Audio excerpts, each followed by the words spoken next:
नमस्कार दोस्तों, स्वागत है आपका हमारे YouTube चैनल पर, जिस पर हम आपको बताते हैं कि किस तरह वशीकरण किया जाए। किस तरह वशीकरण के माध्यम से आप किसी को अपना बना सकते हैं। कोई आपसे रूठ गया है, नाराज़ है या किसी से कोई काम आप करवाना चाहते हैं, तो किस तरह आप उसे अपना बना सकते हैं, किस तरह आप उस व्यक्ति से अपना काम करा सकते हैं। लेकिन ये सब आप तभी कीजिएगा तब आप इस बात के लिए श्योर हों कि आपको उस व्यक्ति को वश में करना है।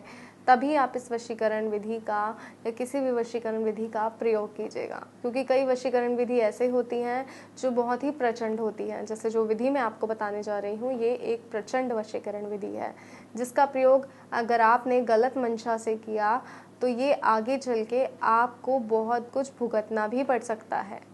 वो व्यक्ति फिर आपसे दूर ही नहीं होगा, फिर आप कुछ ऐसा तरीका ढूंढेंगे कि वो व्यक्ति आपसे दूर हो जाए। तो इससे अच्छा ये है कि आप पहले इस बात के लिए श्योर हो जाएं कि आप उनसे प्रेम करते हैं या फिर आपको उनसे काम कराना ही है, तभी आप उस व्यक्ति को अपने वश में करें। तो आइए मैं आपको बताती हूँ कि आपको किसी को वश में करने के लिए कम से कम सामग्री में किस तरह आप किसी को वश में कर सकते हैं। तो शुरू करते हैं और सबसे पहले मैं आपको सामग्री ही बता देती हूँ जो सामग्री हमें चाहिए। तो दर्शकों, सबसे पहले हमें चाहिए उस व्यक्ति का इस्तेमाल किया गया कपड़ा। वो कपड़ा कुछ भी हो सकता है। और हमें चाहिए एक लाल कलम। जी हाँ, एक लाल कलम, लाल मार्कर कुछ भी आप ले सकते हैं, जिसकी सहायता से आपको उस व्यक्ति को वश में करना है। और करना क्या है, आपको लाल मार्कर की सहायता से उस कपड़े पर उसका नाम लिखना है। और नाम बहुत छोटे अक्षरों में लिखना है, बहुत छोटे अक्षरों में। जैसे इस कपड़े पर हमने यहीं कहीं उनका नाम लिख दिया।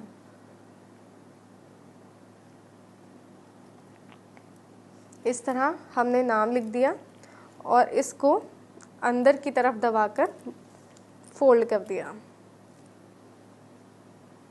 इस तरह। और इसके बाद इस कपड़े को आपको 7 दिन तक अपने पास रखना है। जी हाँ, 7 दिन तक इस कपड़े को आपको अपने पास ही रखना है, अपने से अलग नहीं करना है। चाहे आप इसे अपने तकिए के नीचे रखिए या कहीं भी रखिए जहाँ आपको सहूलियत हो, लेकिन ये कपड़ा किसी के हाथ नहीं लगना चाहिए। इस बात का भी खास तौर पर ध्यान रखिएगा। और जिस वक्त आप इस पर नाम लिख रहे हो, उस वक्त उस व्यक्ति का ध्यान कीजिए जिसे आप वश में करना चाहते हैं। जी हाँ, और उसके बाद 7 दिन बाद इस कपड़े को बाहर कहीं ले जाकर आपको जला देना है। इसकी राख को आपको अपने पैरों से कुचलना है, अपने पैरों से मसल देना है। जैसे ही आप इसकी राख को, इस कपड़े की राख को, जले हुए कपड़े की राख को आप अपने पैरों से मसलेंगे, वो व्यक्ति पूरी तरह आपके वश में हो जाएगा। जी हाँ, ये एक सरल और सटीक तरीका है किसी व्यक्ति को पूरी तरह अपने वश में करने का। और ये कैसे हो सकता है, ये मैंने आपको बताया, लेकिन इस विधि का प्रयोग बहुत ही संभल कर कीजिएगा कि ये करते वक्त कोई आपको ना देखे। ना उस वक्त जब आप कपड़े पर व्यक्ति का नाम लिख रहे हो, ना उस वक्त जब आप इस कपड़े को जला रहे हो। जी हाँ, दोनों ही चीज़ों में आपको ध्यान रखना है कि आपके आसपास कोई ना हो। अपने घर से बाहर जाकर आपको इस कपड़े को जलाना है और इसकी राख को अपने पैरों से मसल देना है। जैसे ही आप इसकी राख पैरों से मसलेंगे, वहाँ वो व्यक्ति आपकी ओर खिंचा चला आएगा।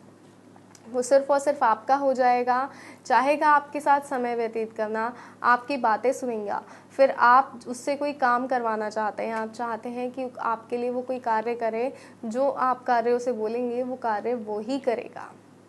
ऐसा ही होगा, लेकिन ये तभी होगा जब इसे आप सही तरीके से करेंगे और सही तरीके से इस विधि को अपनाएंगे। तो कोई और समस्या है, कोई जानकारी है जो आप चाहते हैं, तो स्क्रीन पे जो नंबर दिखाया जा रहा है उस नंबर पे कॉल करें, जानकारी लें। कोई ऐसी समस्या जिसका समाधान नहीं हो रहा है, या कोई वशीकरण जिसे कर कर कर आप थक गए हैं लेकिन आपका वशीकरण सार्थक नहीं होता, तो ऐसा क्यों होता है वो आपको बताया जाएगा। आप फ़ोन कीजिए, जानकारी लीजिए, अपनी समस्या का समाधान लीजिए और अपने आप को खुशहाल रखिए, क्योंकि जब हमारे अपने हमसे रूठ जाते हैं तो हमारा जो जीवन है वो बहुत ही दुखद हो जाता है। तो इस दुखद जीवन से बाहर आइए, अपने आप को खुशहाल रखिए, फ़ोन कीजिए और अपनी समस्या का समाधान कीजिए। फिलहाल दीजिए इजाज़त, फिर हाजिर होंगे एक और नए तरीके के साथ। जय माता दी।